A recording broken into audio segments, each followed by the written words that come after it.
तो सबसे पहले हमारे पास फिबोनाची सीक्वेंस है। आपको पता है फिबोनाची में हम लोग क्या करते हैं कि पिछले दो जो हमारे पास वैल्यूज़ होती हैं उनको सम करके तो थर्ड वैल्यू निकालते हैं, और फिर फोर्थ वैल्यू हमने उससे पिछली दो को सम करके निकालना होता है।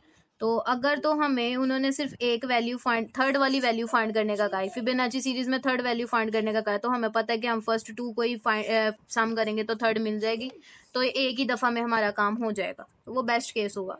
अदर देन हमारे पास फिर उसका वर्स्ट केस और फिर एवरेज केस जो है वो एक्सपोनेंशियल फॉर्म में चला जाएगा, क्योंकि उसने फिर मजीद ऐड और ऐड और ऐड होता जाना है, ठीक है। फिर उसके बाद हमारे पास आएगा बाइनरी सर्च। बाइनरी सर्च में हम लोगों को पता है कि हम लोगों ने क्या करना होता है कि अपने टारगेटेड वैल्यू को सबसे पहले मिड वाली के साथ कंपेयर करना होता है।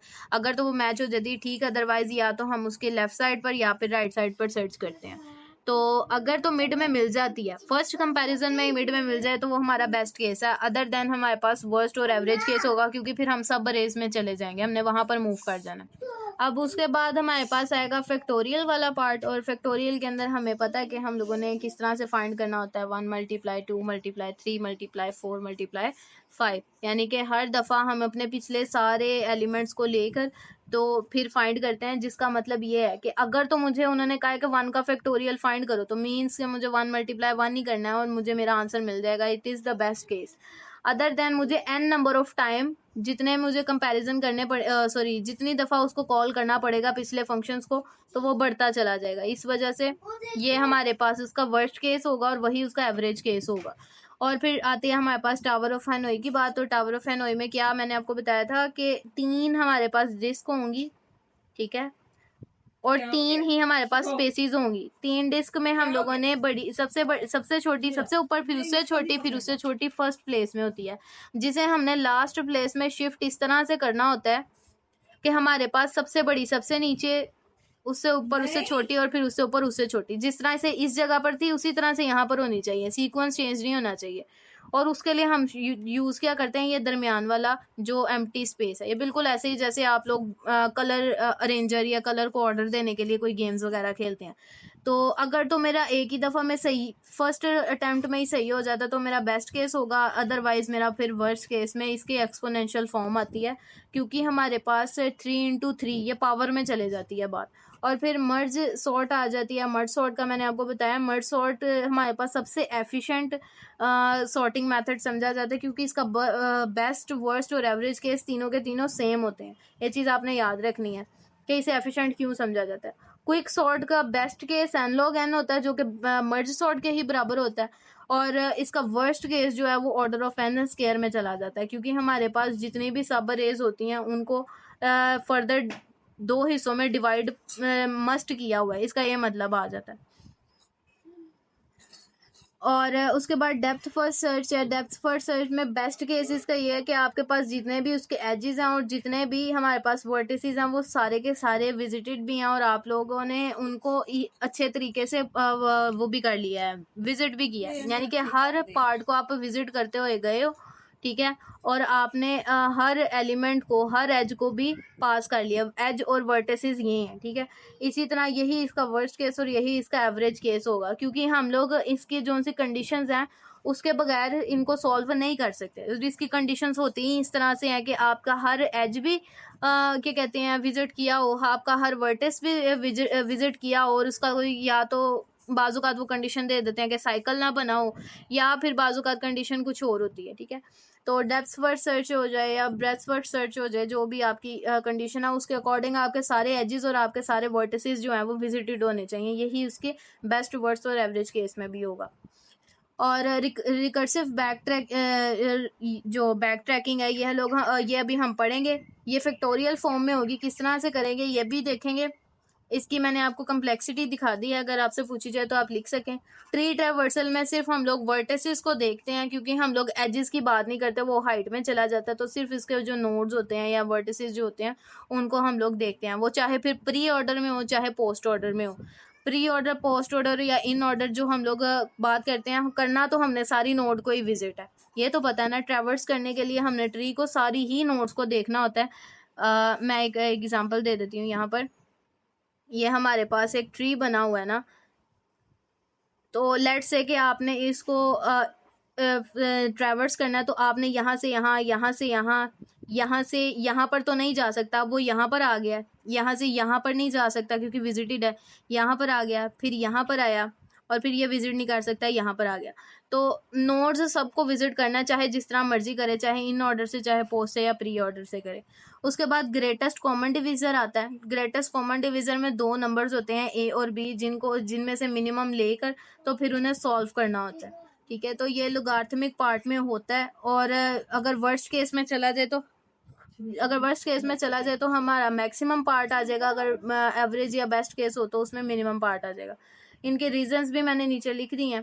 फिबोनाची सीरीज में ऑर्डर ऑफ 1 रहता है क्योंकि बेस्ट केस इज ट्रैवर्सल और रिटर्न इमीडिएटली, यानी कि फर्स्ट बारी में ही। मैंने थर्ड वाला पार्ट फाइंड करने का कहा था ना, तो थर्ड वाली वैल्यू यानी कि 1 और 1 को मैंने ऐड किया तो मेरे पास 2 आ गया, तो मुझे फ़ौरन से मेरा जो रिजल्ट है वो मिल गया, मजीद रिकर्सिव कोई कॉल नहीं है। और वर्स्ट केस इस वजह से क्योंकि बार बार रिकर्सिव कॉल हो रही हैं, यानी 2 नई ब्रांचेस बनती जा रही हैं।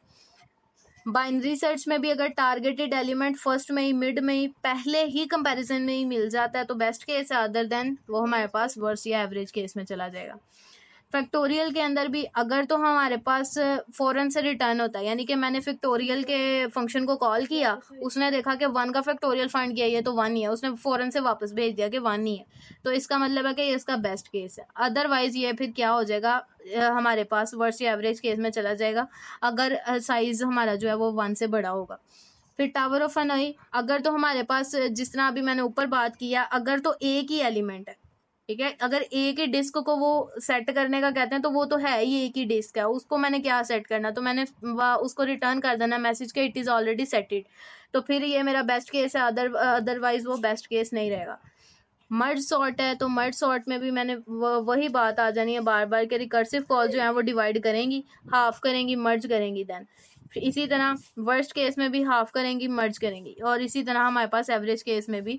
मर्ज सॉर्ट में लाजमी तौर पर हमने तोड़ना होता है अपनी अरे को, और लाजमी तौर पर ही उसे बाद में मर्ज करना होता है, इसीलिए तो उसका नाम मर्ज सॉर्ट है, और इसी वजह से उसकी complexity order of N log N ही रहती है हर केस में। फिर क्विक सॉर्ट आता है, तो क्विक सॉर्ट में एक पिवट एलिमेंट और आ जाता है और पार्टीशनिंग आ जाती है, तो ये order of N log N आ जाता है क्योंकि एक जो पिवट एलिमेंट है वो एन हमारे पास नंबर ऑफ एलिमेंट्स के साथ कंपेयर होता है, और बाद में पार्टीशन के लिए लॉग एन का हमें पार्ट चाहिए होता है। और वर्स्ट केस में ये पुअर चॉइस इस वजह से है क्योंकि हमारा जो सा पिवट एलिमेंट है वो क्वाड्रेटिक टाइम कम्प्लेक्सिटी अचीव कर जाए, तो फिर हमारे पास इसकी जो कम्प्लेक्सिटी है वो ऑर्डर ऑफ एन स्केयर हो जाती है। उसके बाद एवरेज केस जो है वो इसका यही रहेगा एन लॉग एन, क्योंकि ज़्यादातर हमारे पास ये जो केस है ना इसी में हमारा आंसर निकल आता है, इसीलिए इन्होंने इसको एवरेज केस में रखा है। डेप्थ फर्स्ट सर्च में हमने कहा था एजेस और वर्टिसेस सारों को एक एक दफ़ा विजिट किया हुआ है ना, तो वो बेस्ट केस है, अदर देन वो वर्स्ट केस है। लेकिन ये इसके वर्स्ट, एवरेज और बेस्ट केस एक जैसे रहते हैं क्योंकि हमारी कंडीशन ये है कि हर जो नोड है ना वो विजिट होनी चाहिए। तो अगर मैं ये कह दूं कि कोई एक नोड रह जाए फिर तो मेरा ट्रैवर्सल ही कंप्लीट नहीं हुआ, मेरी जो सी विजिट्स थी वो कंप्लीट ही नहीं हुई हैं, इसलिए वो सर्च ही कंप्लीट नहीं होगी। उसके बाद रिकर्सिव बैक ट्रैकिंग है जिसमें वो कह रहे हैं कि अगर आपको अपना सोल्यूशन जल्दी से मिल जाता है तो दैट्स गुड, अदरवाइज जितनी रिकर्सिव कॉल होंगी वो फैक्टोरियल फॉर्म में होंगी क्योंकि उसने स्टार्ट से ही जाना है। लेट्स से ये आपका एक ग्राफ है, ठीक है, अगर तो मैंने आपको सर्च करने का कुछ कहा, आप गए हो सर्च करने, आपको पहली नोड पे मिल गया, आपने कहा मुझे मिल गया, ये आपका बेस्ट केस है, ठीक है। अदरवाइज अगर आपने फिर कुछ सर्च करने के लिए जाना, आप सेकंड नोड पे गए नहीं मिला, थर्ड पे गए आपको मिल गया, तो आप कहते हो ठीक है मिल गया। लेकिन अगर इस तरह से कुछ वर्किंग हो जाए कि आप पहले फर्स्ट पर आओ फिर सेकंड पर जाओ, आपको सेकंड पर भी नहीं मिला, आप थर्ड पर जाओ, थर्ड वाला कहे कि नहीं फर्स्ट से होके आओ, वो फिर फर्स्ट से जाके दोबारा से आए, फिर आगे फर्दर जाए, इस तरह से ये सारा जोन है ना, आप सिर्फ आगे ही ना आ सको बल्कि वापस भी जा सको, तो ये चीज़ किस में आ जाती है, बैक ट्रैकिंग में। क्योंकि बाजुकात होता है, ये देखें ये नोड है ना, इसने यहाँ पर आना है, फर्दर अगर ये किसी और नोड पे जा रही है, इसने यहाँ पर आना है, इसने फिर यहाँ वापस आना है, और फिर इसके बाद दोबारा वो यहाँ पर आएगी, तो ये चीज़ें क्या हैं इसके अंदर आ जाती हैं बैक ट्रैकिंग में। तो ये रिकर्सिव कॉल्स ज़्यादा कर लेते हैं, इसलिए एन फैक्टोरियल में इनका क्या कहते हैं टाइम कम्प्लेक्सिटी जो है उसको लिखा जाता है। और ट्री ट्रैवर्सल आपको पता है हर वर्टेक्स आपका जो है वो विजिट होना चाहिए एटलीस्ट वंस, और इसका वर्स्ट और एवरेज केस भी यही है। और ग्रेटेस्ट कॉमन डिवीज़न में यूक्लिडियन एल्गोरिदम हम इस्तेमाल करते हैं जीसीडी को फाइंड करने के लिए। तो ये कह रहे हैं कि उसकी जो हमारे पास कम्प्लेक्सिटी है वो log minimum of A B है, कि हम ए और बी जो कि दो नंबर्स हैं उनमें से मिनिमम फाइंड कर लें तो वही हमारा जीसीडी हो जाएगा। अदरवाइज हमें ए और बी में से मैक्सिमम फैक्टर एक निकालना पड़ेगा और उसको हमें सॉल्व करना पड़ेगा, फिर जाकर हमें हमारा कॉमन डिवीज़न मिलेगा। तो ये सारा आपको करवाने का सिर्फ इतना सा मकसद था कि अगर आपको कोई नेम वगैरह वो दे देते हैं टाइम कम्प्लेक्सिटी का, कि इसकी टाइम कम्प्लेक्सिटी लिखें या इसकी टाइम कम्प्लेक्सिटी लिखें, तो आपको पता हो। अगर आपको ये नोट्स चाहिए तो आप कमेंट कर सकते हैं, आपको वहाँ पर ये जो नोट्स हैं वो प्रोवाइड कर दिए जाएंगे।